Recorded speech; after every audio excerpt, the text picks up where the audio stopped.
Hi friends, welcome to cook with Sangeetha. So நம்ம instant idli mix மாவு வச்சு இங்கே பாருங்கள், நம்ம மாவு எப்படி கரைச்சி வச்சு பொங்கி வந்திருக்குன்னு. இந்த மாதிரி நல்லா பொங்கி வந்தால் தான் உங்களுக்கு இட்லி சாஃப்டாக வரும்.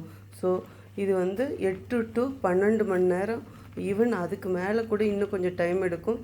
நீங்கள் நெக்ஸ்ட் டே செய்கிறீங்கன்னா நீங்கள் அதுக்கு முன்னாடி நாள் ஈவினிங் ஒரு 4 o'clock வாக்கில் இந்த மாதிரி கொஞ்சம் உப்பு போட்டு நல்லா மாவு கரைச்சிட்டிங்கன்னா உங்களுக்கு இப்படி பொங்கி வந்திருக்கும். இதுக்கப்புறம் எனக்கு ஆக்சுவலாக நானே கேமரா பிடிச்சிட்டு செய்கிறதுனால என்னால் நல்லா இன்னும் மிக்ஸ் பண்ண முடியல.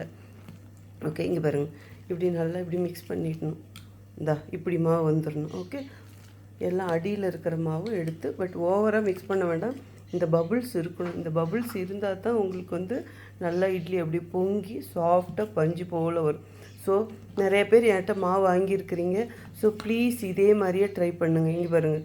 ஸோ நீங்கள் மாவு அரைக்காமலே இந்த மாதிரி ஈஸியாக நம்ம இன்ஸ்டன்ட் இட்லி மிக்ஸை வச்சு இந்த மாதிரி இட்லி சுடலாங்க.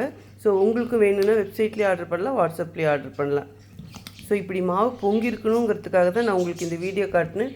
ஏன்னா ஒரு சிலர் கேட்குறீங்க இது எப்படி ஊற்றணும் அப்படின்னு சொல்லிட்டு. ஓகே, இது நான் இட்லி ஊற்றிட்டு எப்படி இருக்குன்னு நான் காட்டுறேன் அடுத்த வீடியோவில். Okay, see you, bye, love you all.